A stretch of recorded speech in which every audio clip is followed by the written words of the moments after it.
Uh, Good evening. Welcome to the December meeting of the North Jersey Astronomical Group.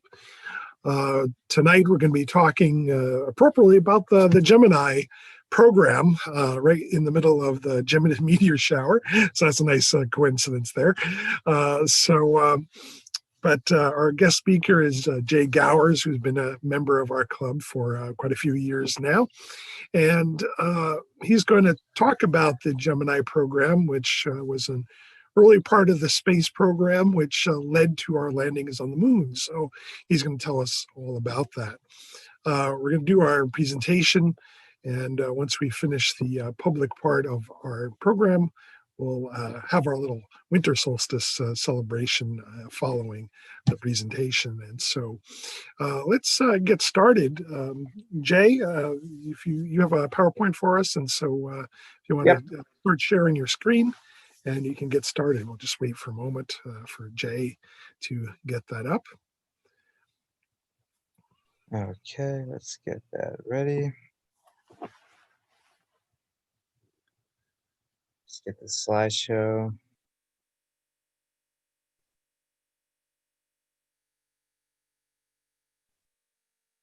Okay. Can you hear me? Yep, looks good. Okay, so that's the beginning. So I guess I can get started. Yeah, let's get started. Sure. Okay. Yeah, so good evening, everybody. This evening I'm going to discuss to you the Gemini program. I guess it's because of its placement between Mercury and Apollo, it's considered the bridge to the moon. So before I get started, let me do that. So Mark just came back in. So I just want to acknowledge the passing of Chuck Yeager, who died a few days ago. Even though he wasn't a NASA astronaut, a lot of his pioneering aviation experience, including breaking the sound barrier for the first time, led to a lot of the technology and things that were used for NASA in subsequent years. He was a pilot, for the military and for the civilian agency, the National Advisory Committee for Aeronautics, which was the precursor to NASA before it changed over to all civilian agency in the early 1960s. Okay, so I guess I want to start off with a question. Most people, how do you pronounce the program how do you guys usually pronounce it? Gemini? Yeah, I would pronounce it Gemini. Yeah, I was talking to Mark this morning. We were actually discussing that, and I did a little research because some people we've heard it pronounced Gemini and Gemini. So I found it actually an article back in the 1960s in the New York Times, which confirms that NASA officially calls the program Gemini instead of Gemini, even though I think in the Webster's dictionary, the pronunciation for Gemini is Gemini. So the name itself is actually derived from the zodiac sign, referring to the twins Castor and Pollux, one of the 12 zodiac signs in the sky. And it's referring to the fact that Gemini is a two-crewed vehicle instead of Mercury, which had one single person flying.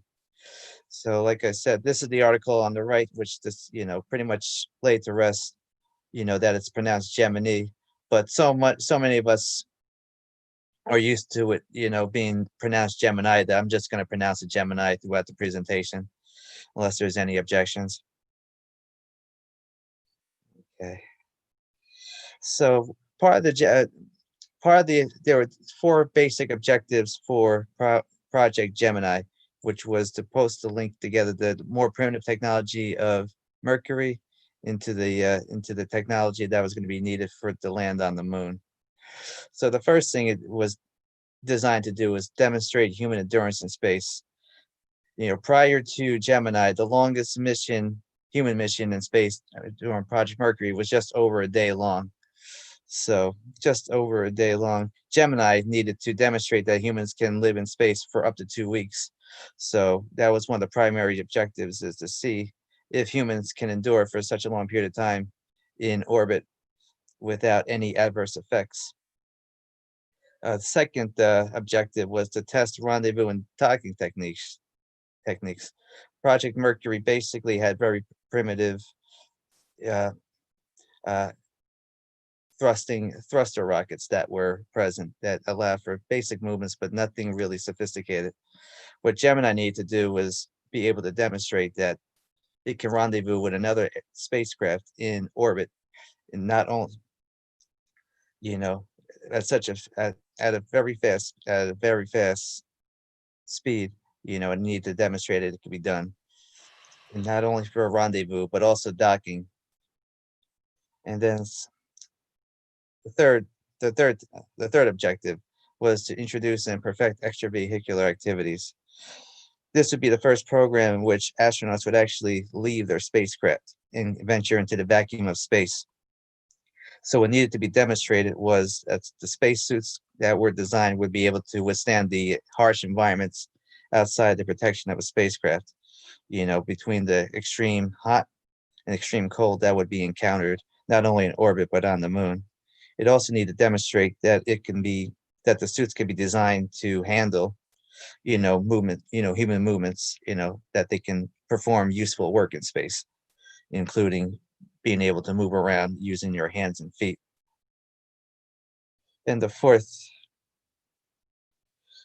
objective was probably one of the more, you know, not thought of, but probably one of the most important objectives was to perfect high-speed reentry.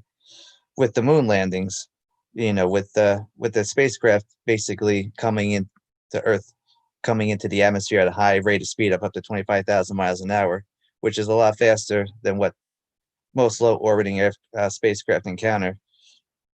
They had to design a reentry the reentry shield to be able to withstand the high temperatures and protect the astronauts inside the spacecraft. Okay, so I put together here a slide showing basically comparisons to Project Mercury, which was the previous spacecraft. So with Project Mercury, like I said before, there was just a single crew member. Gemini had two crew members, sitting side by side. Whereas with Mercury, there was no manual control. Basically, they were just floating along in space, on just under the force of gravity. Gemini was designed to be maneuverable, having jet thrusters, both in front and in the rear of the spacecraft to allow changes in orbit, to allow for precise movements in the vicinity of other spacecraft in order to come in close and to rendezvous, and then ultimately dock with both other Gemini spacecraft and unmanned spacecraft with a docking module. With Mercury during launch, there was a launch escape tower attached to the top, so in case there were any emergencies that could result in catastrophic failure, the launch escape tower would pull the capsule away from the rocket and allow the astronauts to hopefully survive. It was never tested, in a live launch, so it was never known how an astronaut would do in the event of a catastrophic failure. Gemini was designed differently. Instead of having an escape tower, each crew member was seated in ejection seats. So if there was a failure during the first few minutes of flight, rather than the spacecraft being pulled away from the launch vehicle, the ejection seats would actually, the hatches above them would actually blow away, and then they would be ejected from their cockpits, similar to like how pilots would be ejected from, high-speed jets, during flight. These two were never had to be tested during any real mission, so no astronauts were ever had to be tested. And the launch vehicles were different too. With Mercury, the vehicle used was the Atlas launch vehicle, which was a converted ICBM. And with Gemini, they had to use at that time, one of the most powerful rockets they had on hand, which was the Titan. And that also was converted ICBM launch missile. That was at the time probably the most reliable rocket they had, so they can use for launching humans. With the power supplies on Project Mercury, since the missions were short duration, batteries could be used to power the life support systems, computers, anything that needed to be powered during the mission. With Gemini, since the missions could be running for up to 2 weeks, batteries would be inadequate. So they devised a new technology called fuel cells, which basically combining hydrogen and oxygen together, to create energy and a byproduct of water. This allowed the long duration missions to be fulfilled and have adequate energy to supply everything. And with Mercury, both Mercury and Gemini, during landing would land in the water. But Mercury, when it touched down in the water, the capsule stayed upright and floated in that position. Whereas Gemini, once it landed, it became floated laterally upon landing, so which allowed the hatches to be opened and the astronauts to exit safely. And this is just a side-by-side comparison of the two rockets. The one on the left is the Mercury Atlas, one of the Mercury Atlas launches, and on the right is a Gemini launch, right on the launch pad. All Geminis use the same Titan II booster, whereas Mercury, this is the Atlas. But the first two missions, which were suborbital, used the Redstone, which is an even smaller rocket. This is a cutaway of the spacecraft, the Gemini spacecraft, including, I can go through the basic components. So the front section, the nose cap would include some reentry thrusters, there a radar for the for any type of docking or rendezvous, and also the placement where the parachutes would be located.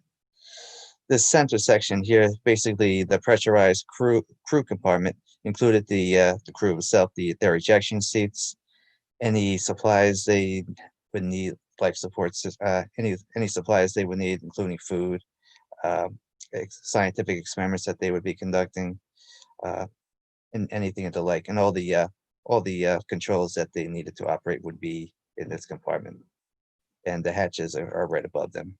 On the left side, the commander would sit, and then on the right side, the pilot would sit. And this section in the back, which is the service module, contained other thrusters, also all the oxygen, hydrogen fuel cells to power the spacecraft, along with computers and other avionics equipment to power the spacecraft. Let me go back. This part would not come back down to Earth. This would be ejected prior to re-entry, and only this part, the spacecraft here, would return to Earth. And this is a basic mission profile. The way a launch would occur is, at liftoff, it's a two-stage rocket. So for the first 2.5 minutes, the first rocket would fire and then be jettisoned. And then the second stage would fly for about another 5.5 minutes and take it up to a low Earth orbit, usually around 150 miles up, at least at their parking orbit. On the way back, after a mission is completed, spacecraft would generally have to flip around, to have the blunt side facing down. And as it came back into the atmosphere at around 400,000 feet, re-entry would begin. And what was present wasn't the heat shield, was actually ablative. So what it would do was burn away as the spacecraft would come, roaring through the atmosphere. And at this stage, astronauts would feel the most amount of G's experienced on their bodies, almost up to 8 G's. So what we experience, normal Earth gravity is 1 G. So that's the way we feel when we're walking around the surface. So each subsequent G is basically doubling. Like 2 G's is double your body weight, and so up to 8 G's would be 8 times the amount of force you would feel on your body, on a normal surface. So for example, if you weighed 100 pounds on Earth, during this phase, you would feel like you weighed 800 pounds. And at the after the re-entry, which during the time there would be no communications with mission control for about 5 to 10 minutes. And after that phase is completed, the parachute is deployed and it lands in the ocean. That's somewhere either in the Atlantic or Pacific, depending on the mission profile and where it would come down, but it would always be over an ocean. Okay, I actually have a video to share which shows a Gemini launch. I can get that open.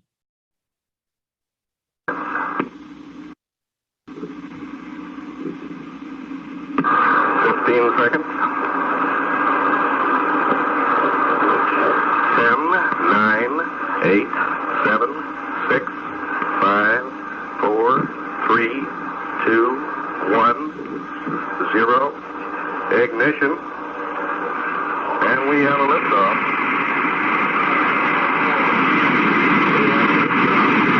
24 minutes after the hour.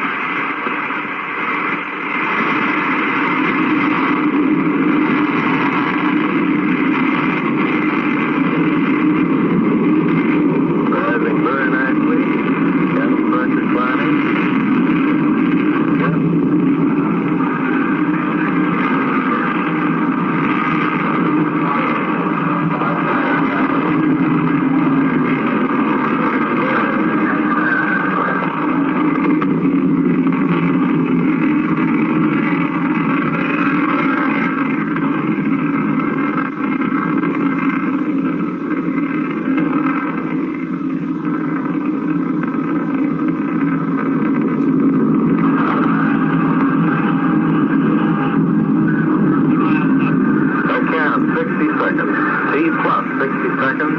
That booster is flying at a speed of 658 miles an hour. The crew is pulling approximately 2 Gs. They are now going through the area of max Q. The maximum dynamic pressure is exerted on the vehicle.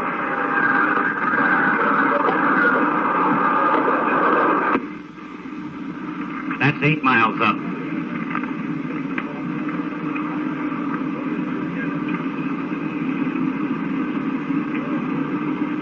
The booster has just passed the contrail level. It is no longer throwing that.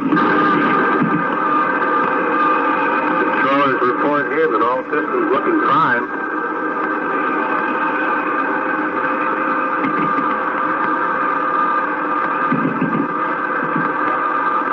There are 3 jets in the area here at the Cape photographing this flight. And in a very short time, you'll probably hear a sonic boom, if you haven't already, as these jets accelerate in excess of Mach 1, or in other words, the speed of sound. We're 2 minutes into the flight. The velocity of the vehicle right now is approaching 3,000 miles an hour. The G-force is building to 3.3 Gs. The crew reports they're in fine shape, and everything looks green here in the control center.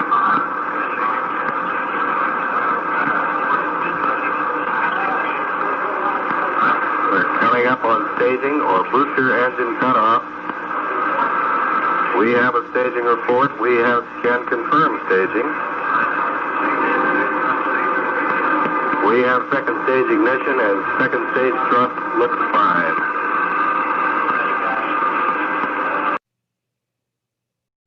Okay, so this, sorry about, so this is the graph, the spreadsheet I was talking about.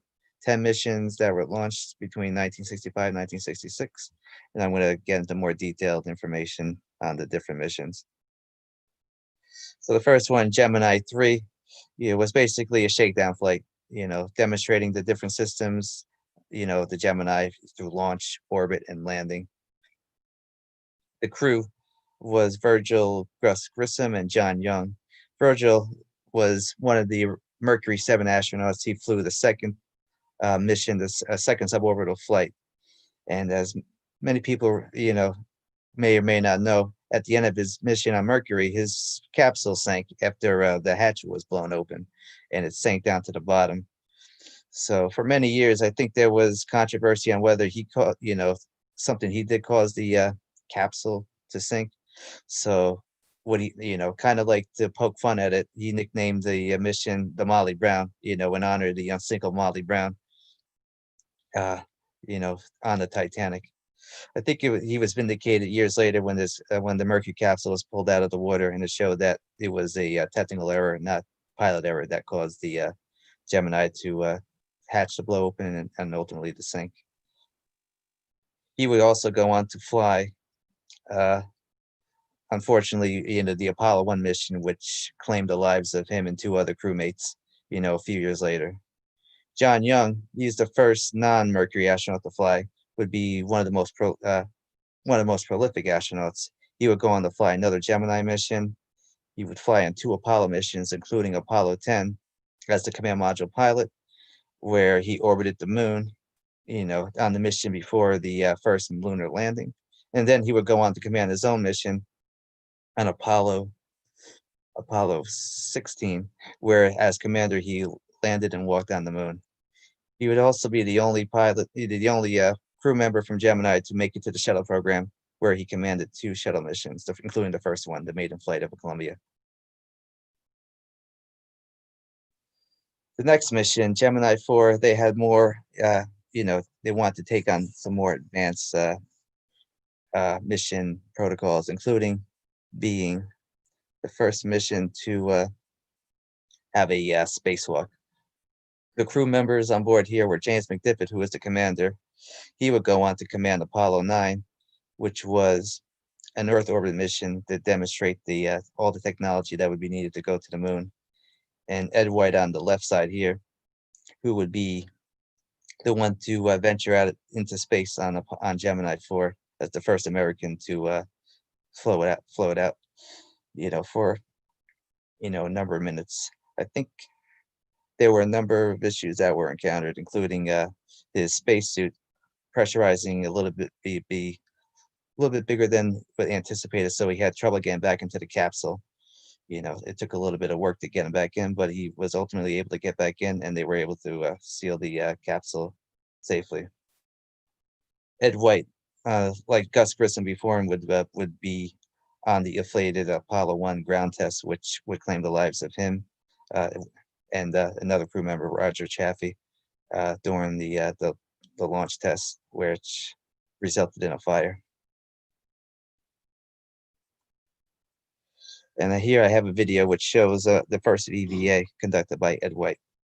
I can screen share that. EVA outside the spacecraft.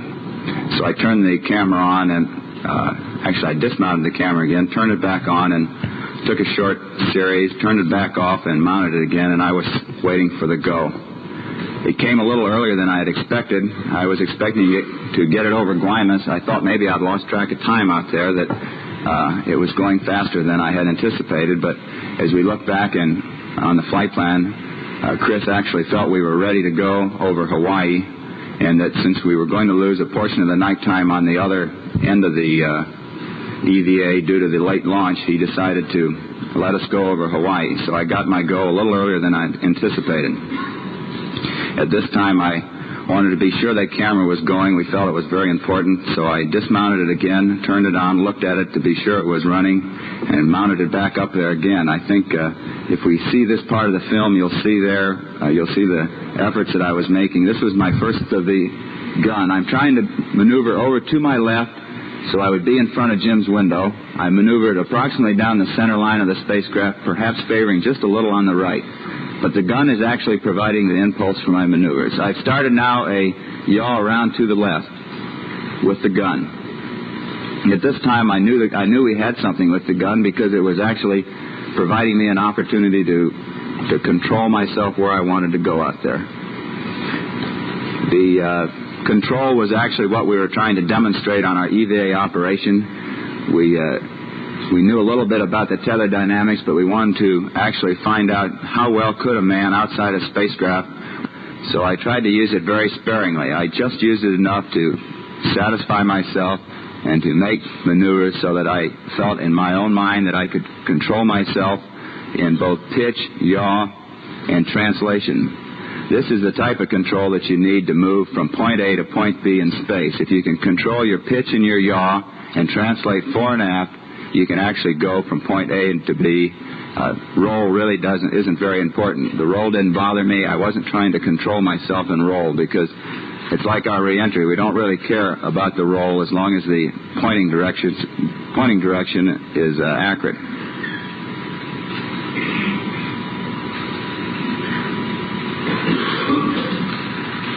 On this one, I used the tether to come back. Any other time, this was the time it did, because as I pointed out, I actuated one lever with my left hand, the other with my right hand, and Jim pulled like the devil on the handle. And between the two of us, we got into the proper sequence that we knew we had to get into to close the hatch, and this is the manner in which we close the hatch.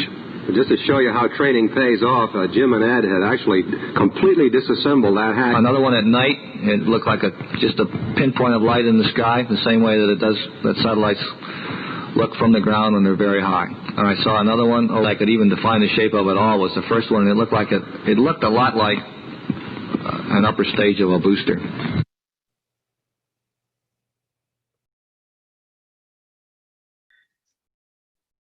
Okay, so that's Gemini 4. So the next mission, the follow-up, was Gemini 5, which was actually the first mission of the series to demonstrate long duration mission. And this was also the first Gemini mission to actually carry the fuel cells. The first two manned Gemini missions were still on batteries. This mission made it through 8 days, where they were able to demonstrate the different types of long duration, the effects on the health of the astronauts, basic functions like, eating, doing all sorts of eating and, other functions that astronauts need to do. They also did some rendezvous testing with some ground radar systems. The crew members for this mission included Pete Conrad on the left. He was the pilot, and would later go on to command Apollo 12 on the second lunar landing for the moon, and Gordo Cooper, who was one of the Mercury 7 astronauts who flew the last Mercury mission, and would go on to this would go on to be his last mission. The next mission might seem out of sequence because of some technical problems. Gemini 6 was originally supposed to launch first, but because their original docking target that was supposed to launch didn't launch successfully, so what was devised instead was they launched Gemini 7 first, which was going to be the longest mission of the Gemini series, lasting 2 weeks. And what this mission was going to do was serve as a passive target for Gemini 6A, which I will get into in a few minutes. This mission was to demonstrate, definitively, that astronauts can last 2 weeks, which would basically be the duration of a mission to the moon. And basically, what they did, if you can imagine, basically sitting in a car for 2 weeks straight with one other person and doing everything you need to do, in the space of a few cubic meters, including eating, going to the bathroom, doing all your experiments, changing outfits, things like that, and hygiene items. This was the first crew where they were allowed not to have pressurized suits on the whole time. And the crew members for this mission include Jim Lovell on the left, who would go on to command Apollo 13, the ill-fated flight to the moon, which was made famous in the Apollo 13 movie. And his partner, Frank Borman, who was the commander, they actually would go on to fly together on Apollo 8 together, the first mission to orbit the moon, and the first mission to where they would actually leave Earth's gravity. So which leads us to Gemini 6A, which was launched in consortium in conjunction with Gemini 7. This mission was going to be the active part of the two spacecraft, where they would be doing the maneuvering to come in within rendezvous distance and within the Gemini 7. The crew members for this mission included Wally Schirra, one of the original Mercury astronauts, who would actually go on to fly Apollo 7, the first crewed Apollo mission, and that would be his last mission too, and that was an Earth orbital mission. And then his pilot, which was Tom Stafford, he would go on to fly Apollo 10 as the commander, and which was the mission preceding Apollo 11. And he would also go on to command the Apollo-Soyuz test project, the last Apollo mission in 1975. By the way, Wally Schirra from New Jersey, born in Yep, Hackensack, New Jersey. Yep. If you ever visit Teterboro, there's a museum, the Aviation Museum over in Teterboro. If they actually have a aviation Hall of Fame, and he's one of the aviators and astronauts who's over there. So I got a video which shows basically what the rendezvous looked like, while on orbit. If you can look closely in the window, you'll see one of the astronauts waving. That's the Gemini 7. And the two spacecraft flying in formation, close together. First mission where the two spacecraft were piloted to within a few meters of each other. Okay. The next mission, Gemini 8, would be the first demonstrate docking, to demonstrate where two spacecraft would physically dock in space. And this mission also would have a lot of drama attached to it. The crew members on this mission included Neil Armstrong, who would go on to command Apollo 11, the first manned mission to land on the moon, and his pilot, David Scott. He would actually go on to command his own Apollo mission later on in the space program, Apollo 15, which was a longer duration lunar mission. Now with Gemini 8, like I said before, this would be the first mission where they would physically dock with one of the Agena target vehicles. And with this mission, there was some drama attached to the docking, which I will show you in this video here.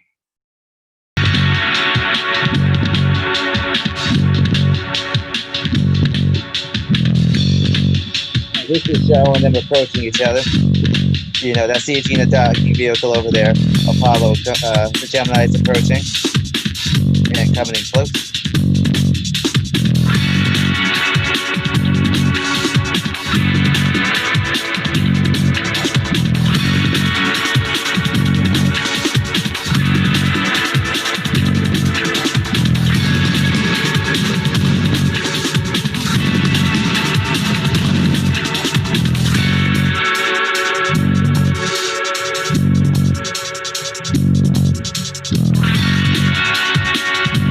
This is Gemini making its final approach to the Agena target vehicle.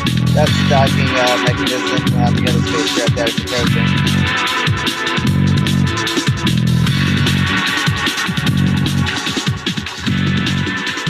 And that's Neil Armstrong piloting in for a successful docking.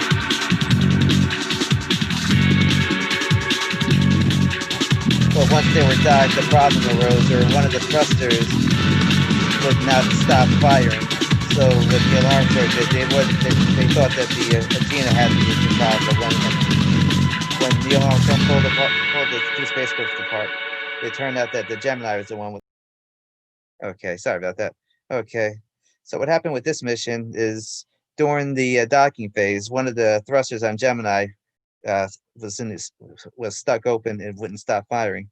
So when Neil Armstrong went to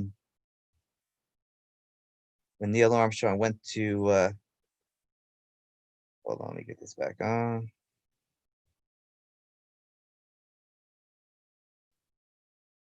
Okay, hold on. You guys still there? Hello? Yeah, we're here. Oh, sorry about that. Yeah, sorry. Let me get this. Let me get this back on. Okay. Yeah, so with this mission, when Gemini 8, separated from the Agena target vehicle, the spacecraft started spinning uncontrollably, with the thruster remaining open. So Neil Armstrong had to engage the reentry thrusters in order to get the spacecraft back under control. And once he got it back under control, the roll rate was so severe that within a few seconds they would have passed out from the motion. But once Neil Armstrong got the spacecraft back under control, the mission protocol stated that they had to end the mission shortly since he opened the reentry vehicles, the reentry thrusters. So they had to end the mission early and come and fly back down. Okay, the next mission after that was Gemini 9A. and this one was try to demonstrate more EVA techniques, with Eugene Cernan being the one to venture out the spacecraft. He would actually go on to pilot, actually like bookends, he was on the first mission to the moon as a lunar module pilot, flying down to within a few thousand feet of the lunar surface. And then he would go on to pilot the last Apollo mission to the moon on Apollo 17 as the commander. So to date, he's the only man to go to the moon twice and fly the lunar module twice, and come within, the walk on the moon and come within several thousand feet of the moon. And then the commander here, Tom Stafford, I went over his bio before. So with this mission, they had specific plans with what they wanted him to do with the EVA, but they didn't know much about how EVAs actually basically works. So he ran into a lot of problems, when he was trying to navigate himself around the spacecraft, and he actually expended so much energy that he lost about over 10 pounds, just on that EVA. It came close, to be mission critical, and they had to end the EVA early before he ran out of before any potentially bad before anything potentially bad happened. Okay, the next mission after that would be Gemini 10, and returning on this mission is a veteran astronaut, John Young, who flew the first mission, and another astronaut who you might recognize, Michael Collins, who flew on Apollo 11 as a command module pilot. This was another mission to test rendezvous and docking tests with an Agena target vehicle, and also a spacewalk by Mike Collins, where he would encounter some of the same problems that Eugene Cernan had, but not to the same degree. Okay, Gemini 11, the penultimate mission of the program, saw the return of Pete Conrad flying, this time as commander, and Richard Gordon, who was the pilot of this mission. And then with this mission, they wanted like the previous missions, they did a few more docking techniques with a Agena vehicle and tethered operations with a spacewalk, and a few scientific experiments that would shed light on either space and Earth sciences. And the last mission for Gemini, Gemini 12, would see the return of Jim Lovell, who flew a previous Gemini mission, and Edwin Aldrin, who would go on to fly Apollo 11 as the lunar module pilot. Now, as you know, if some of you might have listened in on one of the previous talks earlier this year, talking about Buzz Aldrin being docked at rendezvous. Well, he actually, a lot of his research resulted in successful docking rendezvous techniques. But what he also accomplished on Gemini was he also devised a lot of the protocols to allow successful EVAs. After the previous mission, with lackluster performance by the with the way things were set up for the astronauts EVAing, he came up with tools and handrails and ladders outside the spacecraft to allow EVAs to be performed a lot more efficiently. So he solved a lot of problems, which would allow future missions on Apollo to have successful EVA missions. Okay, and to kind of wrap things up, I wanted to just give you a quick slide showing the manned orbiting laboratory, which was a space station that never was. One of NASA's plans during the 1960s was they wanted to launch a military space station into orbit, utilizing the Gemini spacecraft. And the way it would work is instead of having they would replace the service module with a pressurized, basically space station where there would be an airlock and a tunnel leading from the main spacecraft to a small space station in the back, which would allow two crew members to work up to 30 days in orbit. This is a program that was funded by the Air Force, but it never made it past the drawing board. So just wanted to show that. And just wanted to thank you for listening in tonight. And if you have any questions, I'd be more than happy to answer them. Great, thanks, Jay. Thank you. Let me, if you could stop your sharing, Okay. we can see everyone. It's a little easier that way. Mhm. There we go. Okay. Well, that was a good overview of the program that eventually got us to the moon. So thanks for that overview. Does anyone have any specific questions for Jay about the Gemini program or the astronauts? Feel free to unmute yourself and go ahead and ask away. How long was the longest mission for Gemini, like longest time in space? Longest time in space was Gemini 6A with Jim Lovell and Frank Borman. That mission lasted 14 days. And that was basically to test the endurance of the astronauts for, the amount of time it would take for a mission to make it to the moon and back. And yeah, that was the longest mission of all of them. Yeah, that's amazing. I mean, 2 weeks in that little capsule. My goodness. Yeah, can you imagine basically like sitting in the cab, like sitting in a car for 2 weeks and not being able to leave?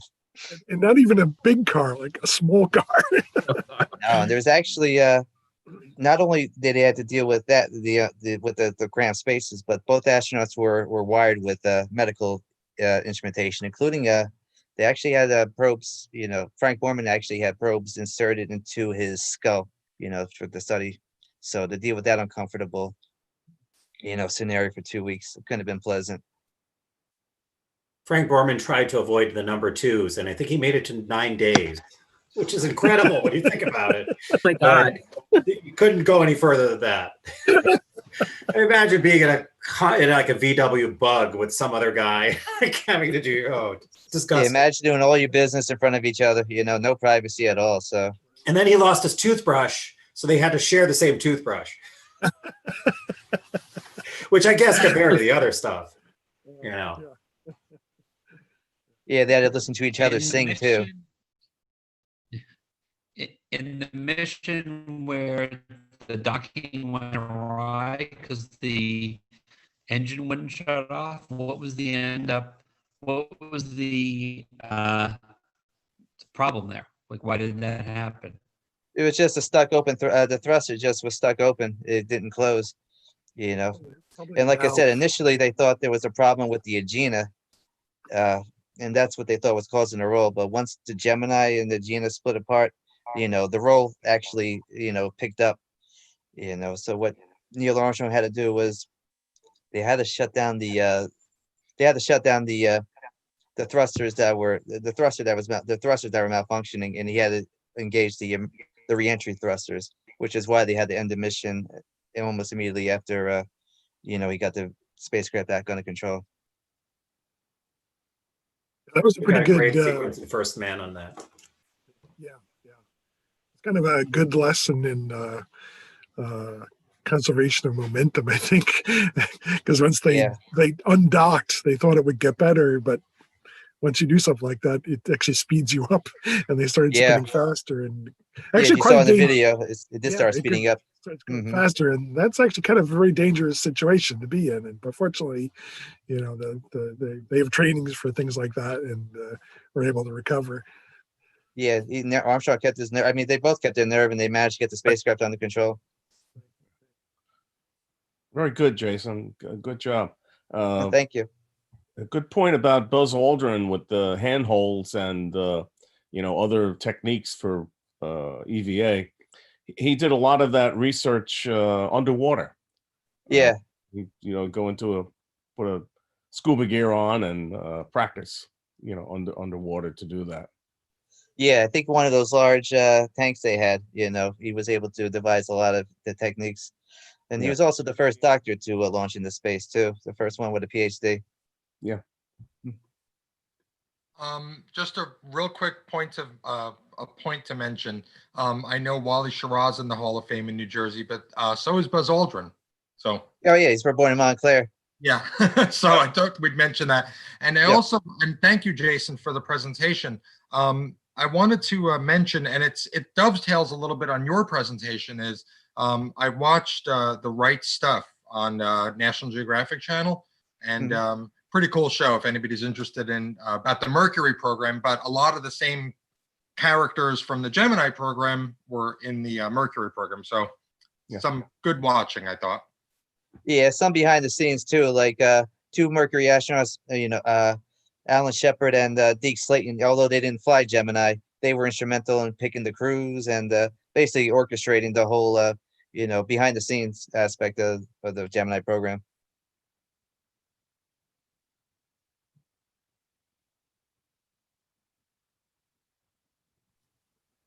Okay, great. So any other questions for Jay?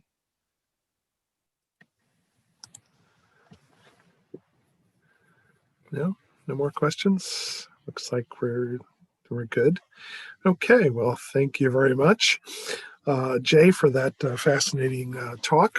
This concludes the public portion of our meeting, and so thanks for joining us.